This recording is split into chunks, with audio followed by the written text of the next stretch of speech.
আল্লাহ পাক রব্বুল আলামিন সূরাতুদ দুহায় সময়ের কসম খেয়েছেন, ওয়াদ-দুহা ওয়াল লাইলি ইযা সাজা। আল্লাহ পাক রব্বুল আলামিন এখানে পূর্বাহ্নের কসম খেয়েছেন। অন্যতে আল্লাহ পাক রব্বুল আলামিন ওয়াল ফাজরি ওয়া লায়ালিন আশর, আল্লাহ পাক ফজরের কসম খেয়েছেন, 10 রাতের কসম আল্লাহ পাক রব্বুল আলামিন খেয়েছেন। আল্লাহ পাক রব্বুল আলামিন অন্য আয়াতে ওয়াশ-শামসি ওয়া দুহাহা, আল্লাহ পাক রব্বুল আলামিন সূর্যের কসম খেয়েছেন এবং সূর্য যে কিরণ দেয় কিরণের কসম খেয়েছেন। অন্যতে আল্লাহ পাক রব্বুল আলামিন ওয়াল লাইলি ইযা ইয়াগশা, রাতের কসম খেয়েছেন যখন রাত্রি আচ্ছন্ন হয়। আল্লাহ পাক রব্বুল আলামিন অন্য জায়গায় দিনের কসম খেয়েছেন, ওয়ান নাহারি ইযা তাজাল্লা, কসম দিনের দিবসের যখন আলোকিত হয়ে যায়। এরপরে আলোচ্য আয়াতে আল্লাহ পাক রব্বুল আলামিন আসরের কসম খেয়েছেন, অর্থাৎ জায়গায় জায়গা আল্লাহ পাক সময়ের কসম খেয়ে বুঝিয়ে দিয়েছেন, যদি তোমরা ভবিষ্যতে বড় হতে চাও, ভবিষ্যতে যদি খ্যাতি অর্জন করতে চাও, সম্মান অর্জন করতে চাও, সময়ের মূল্যায়ন করো, কারণ যারা এই সময়ের মূল্যায়ন করেছে তারাই বড় হয়েছে, আর যারা সময়ের অপব্যবহার করেছে তারা কেউ বড় হতে পারে না।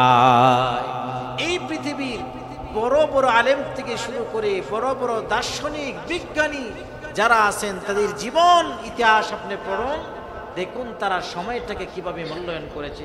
একটা মিনিটও তারা অনর্থক অপব্যবহার করে নাই, যার কারণে তারা আজকে আমাদের কাছে মডেল, তারা আজকে আমাদের কাছে অনুকরণীয় হয়ে গেছে। এজন্য আমরাও আমাদের সময়ের সঠিক ব্যবহার করব, কারণ যারা সময়ের সঠিক ব্যবহার করে চেষ্টা চালিয়ে যায়, আল্লাহ পাক রব্বুল আলামিন তাদেরকে এমন দুর্বোধ্য জিনিসকেও সহজ করে দেয় যেটা তার পক্ষে সম্ভব ছিল না। চেষ্টার মাধ্যমে কঠিন বিষয়টাও আমাদের জন্য সহজ হয়ে যায়। সূরা নাজমের 39 নম্বর আয়াতে আল্লাহ পাক রব্বুল আলামিন বলেন, وَأَن لَّيْسَ لِلْإِنسَانِ إِلَّا مَا سَعَى, আল্লাহ পাক রব্বুল আলামিন বলেন, মানুষেরা যা চেষ্টা করে তাই পেয়ে যায়, অর্থাৎ মানুষেরা যা চেষ্টা করে আল্লাহ পাক রব্বুল আলামিন তাকে তা দিয়ে দেন। অন্য আয়াতের ভিতরে আল্লাহ পাক রব্বুল আলামিন বলেন, ওয়াল্লাযীনা জাহাদু ফীনা লানাহদিয়ান্নাহুম সুবুলানা, যারা আমার প্রতি চেষ্টা সাধনা করে মুজাহাদা করে আমি আল্লাহ পাক রব্বুল আলামিন তাদের জন্য অসংখ্য অগণিত রাস্তাগুলো খুলে দেয়। এজন্য আমাদের 24 ঘন্টা সময়ের একটা রুটিন হওয়া দরকার। 24 ঘন্টা সময়, কোন সময় আমরা খাবো, কোন সময় ঘুমাবো, বিশ্রাম নিব, কোন সময় কোন কাজ করব, এটা আমাদের রুটিনের আওতায় নিয়ে আসা দরকার।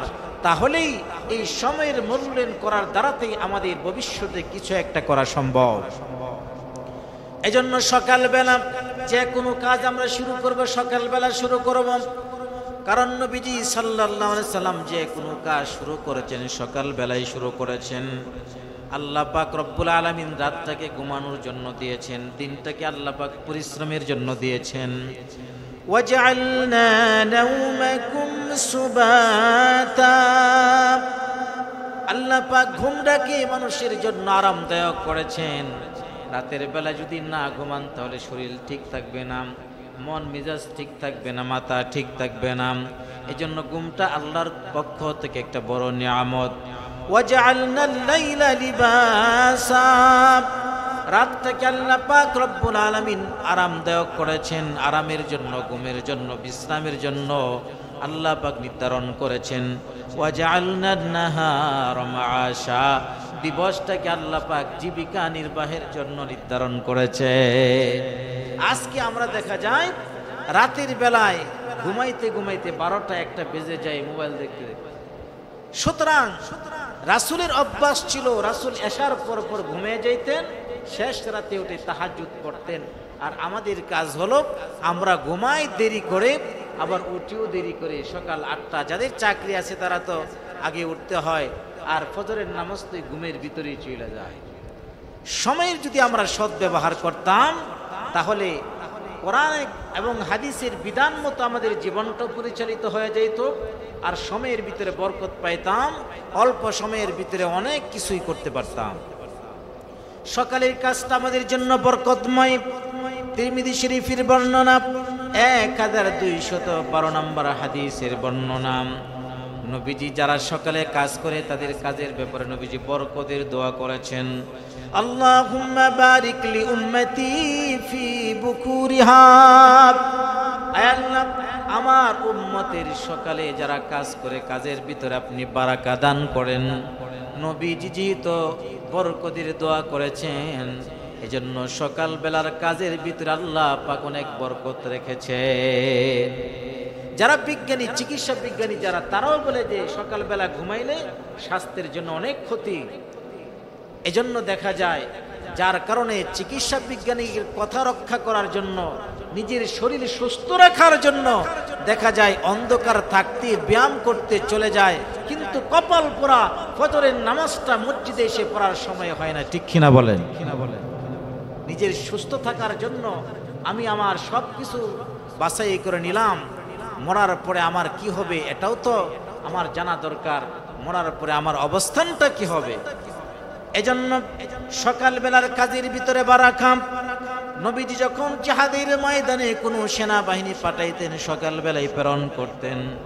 সাহাবীরা যখন ব্যবসা করত সকালবেলায় শুরু করতেন, কারণ সকালের সময়টা বরকতময়। নবীজি ভরপুর বরকতের দোয়া করেছে। আর আমরা যে কাজটা করব নিয়মিত করব, যে আমলটাই করব ছোট হোক, আমলটা কন্টিনিউ করা, তাহলে এই আমলের দ্বারাতে আমাদের অনেক ফায়দা। নবীজি বলেন, সহিহ বুখারীর 5861 নম্বর হাদিসের বর্ণনা। নবীজি সাল্লাল্লাহু আলাইহি সাল্লাম বলেন, ওয়া ইন্না হাব্বাল আ'মালি ইলাল্লাহি মা দামা ওয়া ইন কাল্লাব। আল্লাহর কাছে সেই আমলটা হলো সবচেয়ে বেশি প্রিয়, যে আমলটা নিয়মিত করা হয়, যদিও কম করা হয়। আপনি ইবাদত করেন, নিয়মিত করেন, কম হলেও করেন। আপনি জিকির করেন, প্রতিদিন করেন, অল্প সময় হোক, 1 মিনিট হোক, 2 মিনিট হোক, কিন্তু রেগুলার করেন, নিয়মিত করেন। আল্লাহ পাক এই নিয়ামতটা আল্লাহর কাছে অনেক পছন্দনীয়। তেলাওয়াত করেন, অল্প হোক, নিয়মিত করেন। একটা সূরা তেলাওয়াত করেন, সূরা ইখলাস 10 বার তেলাওয়াত করেন, সমস্যা নাই, কিন্তু কন্টিনিউ করেন। একদিন করলেন, আবার 10 দিন অফ রাখলেন, এই আমলটা আল্লাহর কাছে পছন্দনীয় আমল নয়। আপনি মানুষের সেবা করবেন, জনসমাজ দেখা যায় জনকল্যাণমূলক কাজ করলেন, জনসেবামূলক কাজ করলেন, নিয়মিত করেন। প্রতিদিন আপনার চিন্তা থাকুক যে আমি আজকে একটা জনসেবামূলক কাজ করব, এভাবে নিয়মিত করতে থাকেন। আপনি দান করবেন, প্রতিদিন 1 টাকা হোক আপনি দান করেন, নিয়মিত করে যান। যে আমলটা নিয়মিত করা হয় আল্লাহ পাক সে আমলটা পছন্দ করেন। এজন্য আমরা আমলের ভিতরে নিয়মতান্ত্রিক আমল করব, প্রতিদিন আমল করার জন্য চেষ্টা করব।